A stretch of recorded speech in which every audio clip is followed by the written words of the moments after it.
आज हम उस चेहरे को बेनकाब करेंगे जो राजनीति की चादर ओढ़कर हिंदू बेटियों की अस्मिता से खेल रहा था। नाम है अजफरुल हक। पहचान एआईएमआईएम नेता और काम हिंदू बनकर प्रेमजाल, फिर बलात्कार, फिर देह व्यापार। ये मामला किसी एक अपराधी तक सीमित नहीं है, बल्कि ये एक बड़े संगठित अपराध और एक गंभीर साजिश का संकेत है। पुलिस की एफआईआर बताती है कि कैसे ये शातिर आरोपी अपनी पहचान छिपाकर हिंदू युवतियों को फंसाता था, उन्हें ब्लैकमेल करता था और विरोध करने पर धमकियां देता था। 20 से ज्यादा आपराधिक मुकदमे, 25,000 का इनामी अपराधी मुंबई के बांद्रा में छिपा बैठा था। और सवाल उठता है कि इतने केसों के बाद भी ये खुलेआम कैसे घूम रहा था। आज बस्ती पुलिस ने इसे पकड़ तो लिया है, लेकिन क्या सिर्फ गिरफ्तारी काफी है? क्या इसके पीछे लव जिहाद का नेटवर्क, धर्मांतरण, सिंडिकेट या आतंकी फंडिंग की साजिश है? पीड़िता ने आरोप लगाया है कि अजफरुल हक ने 300 हिंदू लड़कियों को झांसे में फंसाकर उनके आपत्तिजनक वीडियो बनाए और उन्हें देह व्यापार के धंधे में ढकेलने की साजिश रची है। पीड़िता का दावा है कि यह एक संगठित नेटवर्क हो सकता है। हालांकि पुलिस का कहना है कि फिलहाल इस मामले में केवल एक ही लिखित आवेदन प्राप्त हुआ है और उसी के आधार पर जांच की जा रही है। पुलिस ने साफ किया है कि अभी आरोपों की पुष्टि नहीं हुई है और सभी पहलुओं की गहनता से जांच पड़ताल की जा रही है।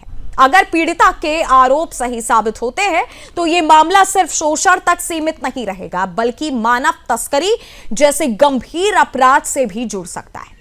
ऐसे में यह बेहद जरूरी हो जाता है कि पुलिस निष्पक्ष, तेज और गहराई से जांच करे ताकि सच्चाई सामने आ सके और दोषियों को कड़ी से कड़ी सजा मिल सके। फिलहाल सबकी निगाहें पुलिस जांच पर टिकी हुई हैं। वहीं दूसरी ओर आपको बता दें कि कोतवाली पुलिस ने आरोपी सहित 8 लोगों पर एफआईआर दर्ज की और उन्हें जेल भेज दिया है। डिप्टी एसपी सत्येंद्र भूषण तिवारी ने बताया कि जांच जारी है और सामने आने वाले तथ्यों के आधार पर कानूनी कार्रवाई की जाएगी। पुलिस अधीक्षक अभिनंदन ने कहा कि अभी तक किसी और लड़की की शिकायत नहीं मिली, लेकिन अगर सामने आती है तो तुरंत कार्रवाई की जाएगी।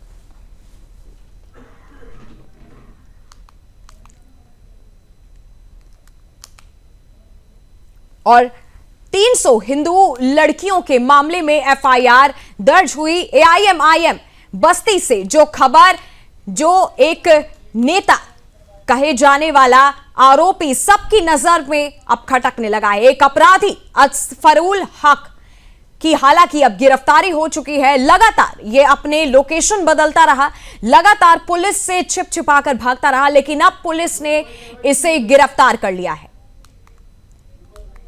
साथ ही साथ कई संगीन आरोप इसके ऊपर दर्ज है। एक तरीके से धर्मांतरण करना, खासकर हिंदू लड़कियों को अपने प्रेम जाल में फंसाना और उसके बाद देह व्यापार के गंदे काम में उनको ढकेलना। कई संगीन आरोपों में इस पर मुकदमे दर्ज हैं। साथ ही 25,000 का ये इनामी आरोपी, हालांकि पुलिस ने अब इसे गिरफ्तार कर लिया और बाकी जो भी संगीन आरोप इस पर लगाए गए हैं, इन सब की जांच अब पुलिस कर रही है। बता दें आपको एक बार फिर से कि एफआईआर में इसके ऊपर 300 हिंदू लड़कियों के मामले में एफआईआर दर्ज है। साथ ही बस्ती पुलिस ने 8 आरोपियों को भी जेल भेजा है।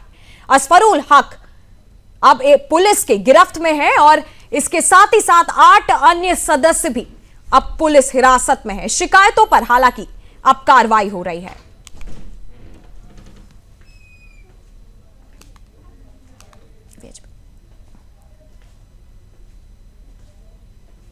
और इसी पर चर्चा करेंगे। मेरे साथ सभी गेस्ट जो हैं वो जुड़े हुए हैं। सबसे पहले जितेंद्र मेरे साथ जुड़े हुए हैं, संवाददाता राकेश पौधार जुड़े हैं, बीजेपी प्रवक्ता सुशील त्रिपाठी राष्ट्रीय मंच से वीएचपी जुड़े हुए हैं, सोहेब सिद्दीकी मुस्लिम स्कॉलर जुड़े हैं और बस्ती से संवाददाता, जैसे मैंने उनकी चर्चा की, जितेंद्र कुमार मेरे साथ बने हुए हैं।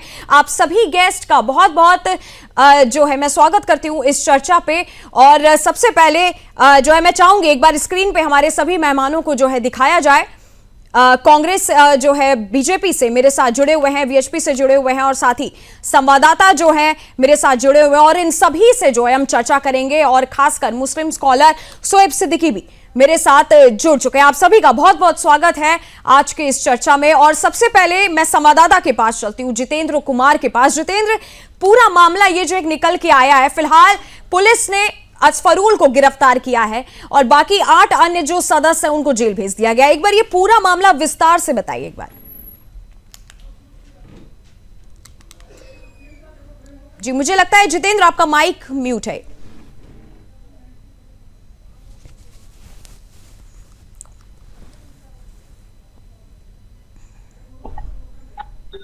बिल्कुल यही नहीं। जिस तरीके से अगर बात की जाए जो 300 वाला जो आंकड़ा कहीं ना कहीं बस्ती में जिस तरीके से आ रहा है कि हिंदू लड़कियों के साथ में उनको जिस तरीके से टारगेट किया जा रहा था उन्हें, और उनको कहीं ना कहीं जो पीड़िता ने एक आरोप जिस तरीके से संगीन आरोप कहीं ना कहीं जो लगाया हुआ है कि उसको ये बताया कि जो 300 लड़कियां 300 का जो टारगेट बताया उन्होंने, तो जो लड़कियां थी वो कहने के अपने जाल में उन्हें फंसाता था। और खासतौर से एक बात इसमें खासतौर से याद देखी गई कि पीड़िता ने यह बताया कि वो अपने हाथों में कलावा बांधता था, माथे पे तिलक लगाता था, जिससे उसकी पहचान जो है मुस्लिम के तौर पर नहीं बल्कि हिंदू के तौर पर होती थी। वो अपने आप को हिंदू बताता था क्योंकि नाम जिस तरीके से अजहरुल हक प्रिंस है, तो प्रिंस कहीं ना कहीं हिंदू नाम भी कहीं ना कहीं जुड़ा हुआ है। तो हिंदू नाम की वजह से जो लड़कियां थी वो उसके झांसे में आती थी और खास तौर पे वो ऐसी लड़कियों को टारगेट करता था जो वेल एजुकेटेड होती थी, या वो डॉक्टर्स हो या लॉ हो या किसी बिजनेस पर्सन से हो, ऐसी लड़कियों को वो टारगेट करने की बात जो है आरोपी ने यह भी बताया कि जो लड़की है वो लड़की का यह भी कहना है कि वो कहीं ना कहीं जो 300 लड़कियां या इससे भी अधिक हो सकती है, इससे कम होते उन लड़कियों को ये अपने झांसे में लेता था, झांसे में लेके उसको नौकरी के नाम पे अच्छी तनख्वाह देने के नाम पे कहीं ना कहीं इस तरीके से लालच देता था। अगर वो उसकी बात नहीं मानते थे तो उनको कहीं ना कहीं धर्म परिवर्तन की बात की जाती, लेकिन जब उसकी बात वो नहीं मानते थे तो उसे जो व्यापार में भी भेजने की बात कहते थे। तो पुलिस से कुल मिला के इस मामले में साफ तौर पर जो एसपी पुलिस अधीक्षक महोदय उन्होंने साफ इस बारे में आज 2 बार उन्होंने बाइट दिया। उन्होंने साफ कहा कि एक ही तहरीर मिली है जिसके आधार पर मुकदमा दर्ज कर लिया गया है और बाकी जो 300 के आधार की बात की जाएगा उसमें तलाश की जा रही है। जी ठीक है, मेरे साथ बीजेपी प्रवक्ता भी जुड़े हुए हैं राकेश जी। राकेश जी, जो पूरा मामला निकल के सामने आया असफरूल के बारे में आपने सुना भी, जितेंद्र ने जिस तरीके से जो आंखों देखा बताया भी, एक तरीके से बताया जा रहा है कि आरोप यह भी लगा है कि 300 हिंदू लड़कियों को फंसाने का एक तरीके से धर्मांतरण का एक बहुत बड़ा सिंडिकेट भी माना जा रहा है। क्या नजरिया रखते हैं आप? देखिए नंदिनी जी, ओबीसी साहब कहते हैं और उनके नेता कहते हैं कि बुर्का वाली देश की प्रधानमंत्री बनेगी, बुर्का वाली मेयर बनेगी, और हिंदू बेटियों की इज्जत लूटा जाता है उनके पार्टी के एक नेता के द्वारा। ये शर्मसार है। एआईएम के जितने भी नेता हैं ये सब लोग देश के अंदर तुष्टीकरण की राजनीति करते हैं। मैं ओबीसी साहब को कहना चाहता है कैसे कैसे लोगों को आप कार्यकर्ता बना। जी, मैंने पहले भी कहा ओबीसी साहब के नेता कहते हैं कि बुर्का वाली इस देश की प्रधानमंत्री बनेगी, बुर्का वाली मेयर बनेगी। क्या हिंदू बेटियों के साथ यह न्याय जो हो रहा है, क्या ओबीसी साहब क्यों नहीं आवाज उठाते? बुर्का वाली के लिए तो बात करते हैं, लेकिन हिंदुओं बेटियों के साथ लव जिहाद की बात चल रही है, कहाँ है ओबीसी साहब? आप अपने ऐसे कार्यकर्ता बना रहे हैं कि हिंदुओं बेटियों के अस्मिता के साथ खेला जा रहा है और आप मजे से घूम रहे हैं और कहते हैं बुर्का वाली देश का प्रधानमंत्री बनेगी। ऐसा नहीं होगा। योगी जी की सरकार है, देश के अंदर नरेंद्र मोदी जी की सरकार है, किसी को बख्शा नहीं जाएगा, चाहे अजफरुल हक हो, चाहे कोई भी हक हो, चाहे कोई मोहम्मद हो, ऐसा काम करेगा उसको जेल भेजने का काम करेंगे हम लोग। अब महिलाओं के अस्मिता पर हमला करना इनका कर्तव्य बन चुका है जी। तुष्टीकरण की राजनीति करने वाले का कर्तव्य बन चुका है। अपराधी चाहे कितना भी बड़ा हो, योगी आदित्यनाथ पताल से निकालकर जेल में भेजने का काम योगी आदित्यनाथ जी कर रहे हैं। एआईएम के जैसे लोग ऐसे कार्यकर्ताओं को लाकर देश के अंदर कौन सी राजनीति कर रहे हैं? महिलाओं के साथ अपमान हो रहा है, महिलाओं को तुष्टीकरण की राजनीति के भेद चढ़ाए जा रहे हैं। हिंदू बेटियों के साथ आप 300 बेटियों के साथ अन्याय हो रहा है। ओबीसी साहब क्यों नहीं आवाज उठाते हैं? ऐसे लोगों को राजनीति नहीं करनी चाहिए। आप तो तुष्टीकरण की राजनीति कर रहे हैं, एक बार की राजनीति करते हैं, अपराधियों को संरक्षण देने का काम कर रहे हैं। कौन कर रहे हैं? ओबीसी साहब कर रहे हैं। हमने पहले भी कहा कि आपने उत्तर प्रदेश के अंदर बहुत सारी ऐसी संस्थाएं चल रही है जो मुस्लिम लीग के द्वारा, मुस्लिम लीग के पार्टी के विचारधाराओं के द्वारा ये लोग आज भारत के अंदर अपनी पार्टियों को चलाने का काम कर रहे हैं और हिंदुओं के साथ अत्याचार होगा। इसीलिए हमारा राजनीतिक धर्म बनता है, भारतीय जनता पार्टी का राजनीतिक धर्म बनता है कि हम राजनीतिक धर्म को निभाते हुए किसी को हमारे सनातन के ऊपर अगर आंख दिखाएगा उसकी आंख निकालने का काम इस देश के 80% ठीक जनता है। करेगी। जी, साथ ही राकेश जी। भारतीय जनता पार्टी इनके साथ खड़ी है। ठीक, मेरे साथ सुशील त्रिपाठी जी भी जुड़े हुए हैं, राष्ट्रीय मंच विश्व हिंदू परिषद से। सुशील जी, जिस तरीके से पूरा मामला सामने आया, विश्व हिंदू की तरफ से भी एक तरीके से कड़ी कार्रवाई की मांग भी की गई है, और या एक तरीके से मैं कहूं कि बुलडोजर कार्रवाई की भी मांग कर दी गई है। क्या नजरिया रखते हैं आप इस पूरे जो ये प्रकरण सामने निकल के आया पूरा? आपका माइक मुझे लगता है सुशील जी म्यूट है।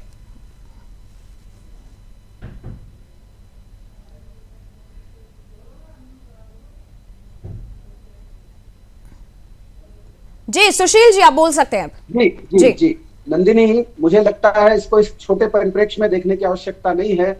ये कोई एक केस नहीं है, कोई एक विषय नहीं है, एक व्यक्ति या एक महिला का मैटर है नहीं। ये संगठित अपराध समूह है जी। जो इस विषय को बहुत ही गंभीरता से और बड़े ही ऑर्गेनाइज तरीके से काम कर रहे हैं। मेरा ऐसा कहना है, भारतीय जनता पार्टी के प्रवक्ता मेरे भाई राकेश पोद्दार जी यहाँ पर है, उन्होंने कहा है और हम उससे पूरी तरह सहमत है, और हमारी भी वही इच्छा है जो योगी सरकार कर रही है। लेकिन जब अपराधी संगठित होकर के काम करता है तो सरकार संगठित होकर काम करने में इतना समय क्यों लगा देती है? महाराष्ट्र में भी वही सरकार है, उत्तर प्रदेश में भी वही सरकार है। दोनों स्थानों पर एक जैसी यंत्रणा लगा करके एक ही प्रकार से क्यों नहीं विषय किए जाते? जिस प्रकार से पीला पंजा बाबा जी का बुलडोजर वहां चलता है, वैसे ही महाराष्ट्र में हमें उसकी कमी खलती है जी। ऐसा क्यों है कि अपराधी जब संगठित हो सकते तो सरकारें संगठित होकर इस पे पूरी तौर पे लगाम लगाने का काम क्यों नहीं करती? मुझे लगता है नंदिनी, एक मिनट, इसी चैनल पर एक बार विषय हुआ था तो एक मौलाना ने कहा था कि लव जिहाद, मुझे बताइए लव जिहाद करके कोई मुकदमा दर्ज हो तो, अगर आपको याद हो, मुझे वो ठीक से याद है। सोएब, ये जो पूरा मामला एक तरीके से निकल करके आया है, लोगों का कहना है कि जब किसी एक इंसान पे 20 से ज्यादा संगीन आरोप दर्ज हैं, तो फिर मुस्लिम समाज की तरफ से चुप्पी क्यों जो है लोगों ने साधी हुई है? देखिए नंदिनी जी, ऐसा है, ये मामला बहुत संगीन है जी, और इस पे जाहिर है बात हम सबको आपको जागरूक होने की जरूरत है जी। देखिए, जिस तरह धर्मांतरण का मामला मंजरेआम पे आता चला जा रहा है, देखिए मैं हिंदू मुस्लिम रह के बात कभी नहीं करता हूँ, ये आप जानती भी हैं, और उससे मुझे मतलब नहीं है। हिंदुस्तान की जितनी भी बहू बेटियां हैं, कोई मेरी माँ है, कोई मेरी बहन है, कोई मेरी बेटी है, मैं सबका सम्मान करता हूँ और करता रहूंगा। जिस तरह आपने बताया 20 FIR, जाहिर सी बात है 20 FIR हो जाती बहुत बड़ी बात है, यहाँ तो 300 FIR है। देखिए हक जो है लड़का वो पुलिस की गिरफ्त में आ चुका है, जाहिर सी बात है अभी उस पर बयान जारी होंगे, उसने क्या क्या कहा है, कैसे कैसे मामले किए, इसके पीछे इनके हाथ है। तो मेरा यहाँ पे भी मानना है MIM से कोई मतलब ही ना रखा जाए। देखिए होता क्या है नंदनी जी, जैसे टारगेट पे MIM का रखा जा रहा है, मैं उसका प्रवक्ता नहीं हूँ, लेकिन मैं एक बात बता रहा हूँ। देखिए होता क्या है कि किसी, एक सेकेंड, नहीं बिल्कुल आप सही कह रही है, मैं फेवर की बात नहीं कर रहा हूँ, बहुत संगीन मामला है, उसमें मेरी भी कोई बहन बेटी हो सकती थी, वो हो सकती थी। तो कह रहे मतलब ना, शोएब सिद्दीकी अगर गलती करे तो आप जबरदस्ती जीशान जमशेद को इल्जाम ठहरा दे तो गलत बात है। मेरा कहने मतलब ये है, किसी फिलासफर ने बहुत अच्छी बात कही थी कि अगर चालें चलनी है तो शतरंज खेलो, इसके लिए रिश्ते मुनासिब नहीं। देखिए MIM के जो लीडर हैं ओवैसी साहब, उन पर इल्जाम भी लगता है कि भाजपा के आदमी है, बी टीम है। ये मैं समझता हूँ छोटा सा बहुत मेंबर होगा और उनको बुलाने की कोशिश कर रहा होगा, लेकिन मेरी यहाँ गुजारिश रहेगी नंदिनी जी आपके नेशनल चैनल से कि इसकी जांच बिल्कुल अंदर तक की जाए कि आखिर इसके हाथ बाहर तो नहीं कहीं जुड़े हुए हैं। जैसे झांगुर बाबा भी आपको याद होगा कि छोटा सा आदमी था, कहाँ निकल गया। तो ये मुल्क ऐसा है जहाँ पे औरतों दैविक दर्जा दिया गया है, मैं बिल्कुल मुखालिफ हूँ उसके। ठीक, जितेंद्र, जिस तरीके से बताया जा रहा है कि कई सालों तक जो है इस पे मुकदमा दर्ज होता रहा, जो पीड़िता थी उन्होंने भी जो है इस पर मुकदमा दर्ज किया है। सवाल यहाँ ये आ रहा है कि आज इसको गिरफ्तार किया गया, कितने साल पहले से इस पर मुकदमा लगाया गया है, और जब आज पीड़िता ने अपनी शिकायत जो दर्ज कराई है, तो इससे पहले कितनी शिकायतें इसके ऊपर दर्ज थी? और देखिए नंदनी, पहले से इसके ऊपर अगर बात करें तो लगभग 21 मुकदमे पहले से दर्ज थे इसके ऊपर, लेकिन जो पीड़िता ने जो आरोप लगाया है, क्योंकि पीड़िता ने जो बताया कि तहरीर के आधार पर पुलिस ने मुकदमा दर्ज किया, लेकिन एक तरीके से क्योंकि पीड़िता से जो बात हुई थी 2022 में, उससे बात हुई नौकरी दिलाने के नाम पर, लेकिन पीड़िता ने यह भी बताया कि वो किस तरीके से उसे टॉर्चर करता था। अगर वो उसके आराम जो गोश्त की जगह बनाई गई थी, जो आरामगाह था, अगर वो वहां नहीं जाती थी तो उसने ये बताया कि उसके परिवार वाले को भी टॉर्चर किया जाता था, उसको आने के लिए वह मजबूर किया जाता था। उसने ये साफ तौर से ये कहा है कि 300 लड़कियां के, ये भी एक खास तौर पर नंदनी एक बात सामने आई है। पीड़िता ने ये बताया कि इसके जो नेटवर्क है वो कहीं ना कहीं विदेश से भी इसके ताल्लुक रखते हैं। ये लड़कियों को वहां भी जिस परोसने के लिए बेचता था, तो कहीं ना कहीं मुकदमा ऑलरेडी बात की जाए तो हिस्ट्री शीटर कहीं ना कहीं ये था। 25,000 का इनामिया भी पुलिस ने घोषित किया था, और पूरे थाने पे जो पुरानी बस्ती है वहां पे ऐसे पूरी तरीके से एक नोट चिपका हुआ है। तो स्वाभाविक बात है, हिस्ट्री शीटर का कई मुकदमे है, तो ऑब्वियसली बात है कि पुलिस ने कार्रवाई तो बड़ी की है, लेकिन जो मुकदमे इनके ऊपर पहले थे 25,000 का इनामिया घोषित था, और पुलिस जो बस्ती से मुंबई जाती है, वहां से गिरफ्तार करके उसे बस्ती लेके आती है। तो सवाल कहीं ना कहीं बना है कि जो पीड़िता ने जो आरोप लगाया है काफी बेहद संगीन मामला है। जो पुलिस पूरे मामले में इसके जो इलेक्ट्रॉनिक एविडेंस है, कहीं ना कहीं व्हाट्सएप चैटिंग है या वॉइस कॉल रिकॉर्डेड है, जो चीजें वो सारे एविडेंस खंगाल रही है। अब पुलिस इसमें क्या नया बोल जाती है, क्या इसमें आगे कार्रवाई होगी, इसमें देखना होगा नंदनी।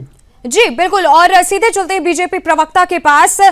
जिस तरीके से जितेंद्र कुमार ने भी बताया कि हालांकि विदेशी जो है वहां से ताकतें जो हैं जुड़ती नजर आ रही हैं। सुशील जी, आपसे पूछना चाहूंगी, जिस तरीके से आपने जितेंद्र को भी सुना, उन्होंने बताया कि एक विदेशी कनेक्शन भी जो है यहाँ पे निकल के सामने आ रहा है। हालांकि पुलिस पूरे जो संगीन आरोप लगे उनकी जांच कर रही है, एक तरीके से आंतरिक सुरक्षा के नजरिए से भी इस पूरे मामले को देख सकते हैं। आपका माइक म्यूट है सुशील जी। नहीं आ रही जी, जैसे मैंने कहा ये संगठित गिरोह है जी। तो यह संगठित गिरोह सिर्फ देश और विदेश इन सब की सीमाओं से परे है। मैंने एक बार किसी के साथ छोटा सा मेरा वाद विवाद था, तो मैंने बात किया, तो भाई ने कहा कि हम सभी मुसलमान कलमा से जुड़े, तो हर एक पाप पुण्य के सभी बराबर के हिस्सेदार हैं। तो उसकी बात में मुझे दम लगा, इसलिए मैं आज फिर कहता हूं कि जो लोग यहाँ पर वकालत करते हैं, AIM के नेता, जो भी सज्जन या अच्छे वाले मुसलमान या बुरे वाले मुसलमान, उन सभी को मैं कहता हूं सब एक कलमे से जुड़े। ये बात गलत है क्या, इसको किसी से पूछना। तो अगर ये बात सच है तो फिर उसके पाप से अपना कन्नी काट करके और अच्छा वाला और बुरा वाला करने की जरूरत नहीं होती है। और मैं कहता हूं कि जब इसी केस में आप देखिए, इस पर्टिकुलर इस केस में देखिए कि जब अजफरुल ने जो कुछ किया, उसके बाद जब वो लड़की उसके घर पर जाती है तो उसके भाइयों ने भी उसके साथ वही सब दुष्कर्म किया, उसके बाद वीडियो बने गए, उसके बाद ब्लैकमेल किया गया, उसके बाद इसमें इनके मल्टीपल टास्क हैं। मल्टीपल टास्क कैसे है, तो एक लड़की पहले तो उसका धर्म भ्रष्ट करना, उसके बाद उसको अपने शोषण का शिकार बनाना, उसके बाद भूखे नंगे भेड़ियों के सामने उसको परोसना, उसके बाद कुल मिलाकर के किसी प्रकार से एक हिंदू की जननी कम होकर के आतताइयों को पैदा करने वाली एक माता बने। इस प्रकार का इनका जो षड्यंत्र है, ये मैं कह रहा हूं कि सरकार को इसके ऊपर बहुत गंभीर एक स्पेशल कानून लव जिहाद के ऊपर लेकर आना पड़ेगा। सभी प्रकार के जिहाद के ऊपर एक कानून की आवश्यकता है, उसमें लव जिहाद विशेष रूप से, जो कि मल्टीपल तरीके से नुकसान पहुंचा रहा है सनातन को।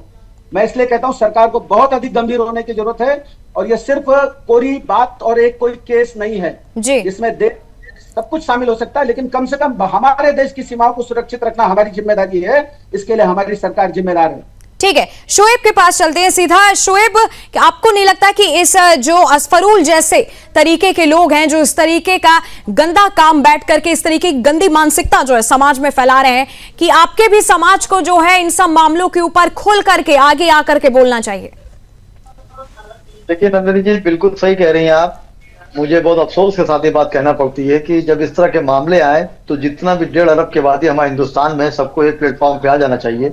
हमारे महंत हो, आचार्य हो, या हमारे वहाँ आलिम हो या मौलाना हो, इन सबको मंदिर-ए-आम पर आकर एक डिबेट देनी चाहिए। अगर डिबेट से गुरेज करते हैं, क्योंकि अक्सर ये मौलाना वगैरह डिबेट से गुरेज करते हैं कि क्रॉस क्वेश्चन ना कर दिया जाए, तो बैठ ही जाए कि ये गलत है, इसके पीछे किस तरह के हाथ है। लेकिन नंदिनी जी, मैं एक बात ये भी कहता चलूंगा कि देखिए, ये जो हक है लड़का, इसके पीछे जाहिर से 25,000 का इनाम था, जाहिर सी बात है कितना मामला संगीन होगा। जिस तरह इसने मेरी बहनों के साथ जो जो अत्याचार किए हैं वो सब मालूम है, उसको मैं दोहरा नहीं पाऊंगा क्योंकि ये अच्छी चीज नहीं होगी। इसके पीछे किनके हाथ है, मेरी गुजारिश रहेगी हुकूमत से भी कि इसके पीछे जांच की जाए कि किनके किनके हाथ है। और कहीं ना कहीं इसको, कहीं ना कहीं नंदनी जी आप गौर करिएगा, इसको कहीं ना कहीं पीछे से सपोर्ट मिलना होगा, क्योंकि तो AIM पार्टी का ही सपोर्ट होगा जब पार्टी ने उसको रखा ही हुआ है। देखिए अब MIM को आप टारगेट ले रही है, मैं उस पर जाने नहीं चाहता हूँ। नहीं, टारगेट क्यों? AIM पार्टी का ही तो था भाई। नहीं, देखिए वो होता मेंबर हो, विधायक हो, सभासद तो था नहीं, बहुत बड़ी चीज है, उसको आप बात कर देंगे बार बार कह के। उसको देखिए पीछे जांच करी जाएगी, किनके हाथ है, सबको नापा जाएगा। मैं खुद कह रहा हूं। देखिए लेकिन अनिल जी एक बात यहाँ पर ये भी आती है, देखिए ओवैसी साहब बोलेंगे, ऐसा नहीं बोलना चाहिए, मैं उनका पहुंचता नहीं हूं, मैं मुंसिफ वाली बात कर रहा हूं कि एमआईएम को बोलना चाहिए और ओवैसी साहब तक खबर पहुंचेगी। चूंकि आपके चैनल को मैं हमेशा तारीफ करता हूं, सुरेश भाई की भी आगे तारीफ करता हूं कि आप लोग दबी हुई बात को मंदिराम पे लाते हैं और लाती हैं, जो चीज दबाई जाती किसी वजह से। और 8 बजे अक्सर मैं डिबेट उनको दी, उनको भी मुबारकबाद दी, मैं बहुत खुश होता हूं इस बात पे और मैं उसके खिलाफ हूं। जहां तक मैं एडवोकेट हूं, मेरे इलाके को खिदमत तो बताइएगा। लेकिन नंदिनी जी यहाँ पे एक बात ये भी आती है कि अगर आप गौर करिए, कहीं ना कहीं हमारे मुख्यमंत्री बहुत सख्त हैं। जब से वो वजीर आला बने उत्तर प्रदेश के, लगभग 10.5 साल हो रहे हैं, तो इस तरह के मामले बहुत कम हो रहे हैं और बड़े बड़े बदमाश जो है गोशानशी हो गए, नहीं निकल के आ पा रहे हैं सामने, कुछ लोग तो जेल चले गए। लेकिन आप देखिए कहीं ना कहीं सिस्टम में कमी आती है। अब 300 मेरी बहनें, आप समझिए बहुत बड़ी बात हो गई। आप बताइए एक मामला भी अगर मंदिराम पर आता है तो तहलका मच जाता है, सरकार में फौरन सुनवाई होती है, चाहे वो कोई समुदाय की लेडीज हो। लेकिन 300 एफआईआर हो गई, उसके बाद मंदिराम पे बात आई, तो कहीं ना कहीं मैं समझता हूँ शुएब सिद्दीकी पर सवाल निशान लगता है, सिस्टम पे कहने के सवाल निशान लगता है कि आखिर हमारी बहन को साथ जाती होती रही। अब आप बताइए, आप ही के एक बता रहे थे राइटर कि वो जब घर गई तो उनके भाइयों ने भी उसके साथ वही सलूक किया। अब आप बताइए मैं कैसे कह दूं, मुझे खुद तकलीफ हो रही इस बात की, क्योंकि मेरी भी माँ है, मेरी बहन है, मेरी बेटी है, मेरी भी है, तो मेरी गुजारिश रहेगी मुख्यमंत्री योग्यता जिससे कि सख्त से सख्त कार्रवाई करें और कहीं ना कहीं जहां ढिलाई बरती गई है वो ढिलाई पर अधिकारियों को भी सख्त से सख्त उनके पर कार्रवाई की जाए, उनको वार्न किया जाए कि इस तरह के मामले जब मंदिराम पर आ जाते हैं, मेरी बहू बेटी के साथ अत्याचार हो जाता है, तब आप लोग क्यों जागते हैं? आप तनख्वाह किस तरह की लेते हैं? 7वां वेतन उठा रहे हैं आप, 1.5 लाख 2 लाख तनख्वाह उठा रहे हैं और चुपचाप बैठे रहते हैं, इधर हफ्ता ले रहे उधर हफ्ता ले रहे हैं। लेकिन कहीं ना कहीं प्रशासन भी घेरे में आता है। मैं मुख्यमंत्री की तारीफ देता हूं और मैं वेलकम करता हूं मुख्यमंत्री जी का कि मैं जबकि प्रशासन तो अपनी कार्रवाई जी प्रशासन तो अपनी कार्रवाई कर ही रहा है, जांच तो पूरी जारी है। मैं आपसे एक जो है आपकी राय जानना चाहती हूँ, एआईएमआईएम पार्टी को लेकर की जानना चाहती हूँ, क्योंकि उसी पार्टी की सबसे ज्यादा चर्चा हो रही है। जब किसी एक व्यक्ति पे 20 से ज्यादा मुकदमे दर्ज हैं, चाहे वो बलात्कार का हो, चाहे वो देह व्यापार का हो, धर्मांतरण का हो, पूरा सिंडिकेट एक बताया जा रहा है, विदेशी से जो है फंडिंग का मामला बोला जा रहा है, तो एआईएमआईएम की पार्टी ने उससे अब तक निकाला क्यों नहीं? उस पार्टी से किसी ने अब तक एकदम सामने आकर के उसके बारे में कुछ बोला ही नहीं। क्या आपकी राय मैं जानना चाहती हूं, बस कम शब्दों में। आपका माइक म्यूट हो गया मुझे लगता है शोएब जी। आवाज आ रही है? जी ठीक है, आवाज आ रही है आवाज जी। देखिए नंदिनी जी बिल्कुल सही बात आपने कही। मुझे बहुत अफसोस है अगर ये मामला कई दिन से चल रहा है, क्योंकि आज पहली डिबेट मैंने दी है, तो ओवैसी साहब को पहली फुर्सत में उसको निकालना नहीं चाहिए, बल्कि सजा देनी चाहिए उसको और हुकूमत के साथ खड़ा होना चाहिए। मुख्यमंत्री को फोन करना चाहिए कि मैं आपके साथ हूं। और चूंकि वो अरबपति आदमी है, कई कॉलेज चला रहे हैं, बड़े बड़े फंड चलाते हैं, तो जो हमारी बहनें परेशान हैं उनकी मदद करें वो आके। मैं तो खुद आपसे कह रहा हूं, वो खुद भी जाहिर बैरिस्टर है, वकील करें, मैं आपके साथ हूं। लेकिन यहाँ पे बात ये आती, कहने की कमजोरी हमारी आपकी भी है। ओवैसी साहब को शाम तक बोलना चाहिए, वरना आप देख लीजिए जिस तरह लोग उनको कहते हैं कि वो धीरे धीरे फैल रहे हैं, कहीं सिमट ना जाए। क्योंकि जाहिर सी बात, अगर शुएब सिद्दीकी ने गलती की है तो समाज तो उसमें खिंच के आ गया, मुस्लिम समाज, वो तो हम आप डिफेंस करते हैं आगे, पूरे समाज क्यों ना कहिए। तो ओवैसी साहब को तो मंदिराम पे कहना पड़ेगा, वो नहीं कहेंगे तो मैं कहूंगा। और जाहिर मेरी बहन बेटी है, मेरा दर्द है, और हक के पीछे जिन जिन के हाथ हो, नंदिनी जी मैं गुजारिश करूंगा चैनल के द्वारा, जिन जिन के हाथ हो, चाहे बाहर के हो चाहे लोकल हो, उनको बख्शा ना जाए। क्योंकि इस मुल्क में औरतों को देवी का दर्जा दिया किया है, बहनों बेटियों को दिया है। जी सुशील जी। जी जी जी शोएब साहब अभी कह रहे थे कि इस मामले में एआईएमआईएम को न घसीटा जाए, तो ये पैरवी आप तो खुद ही कर रहे हैं उनकी, तो उनको पैरवी करने की जरूरत कहां है शोएब साहब? नहीं लगता आपको? आपको अगर विषय में गंभीरता है, अगर आपको विषय से पीड़ा है, तो आप जो तार्किक बात है वो करिए। आप तो स्वयं अभी कह रहे थे कि एआईएमआईएम को बीच में न घसीटा जाए।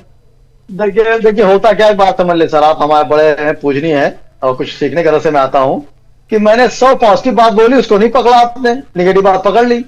तो कम से कम दिल खोल के बात करिए। मैं खुद कह रहा हूं उसको पकड़िए, उसको सदाए मौत दीजिए, उसके पीछे जिनके हाथ हो उनको छोड़िए ना, यहां तक बाहर तक आप जाइए। हमने ट्रंप को घुटनों पर ला दिया, ट्रंप की हैसियत नहीं थी, मोदी जी ने ट्रंप को घुटनों पर ला दिया। मैं तारीफ नहीं कर रहा हूं, हकीकत बता रहा हूं, मैं तो आपके साथ हूं। लेकिन आपने मक्खिया लकान किया, गलती की पकड़ ली आपने। चलिए सभी गेस्टों का मैं कहती हूँ बहुत बहुत धन्यवाद आप सभी गेस्टों का मेरे साथ जुड़ने के लिए। और फिलहाल असफरुल हक जो है इस समय पुलिस के गिरफ्त में है और जितने भी संगीन आरोप उसके ऊपर दर्ज हैं, अब हर किसी पहलुओं की जांच हो रही है।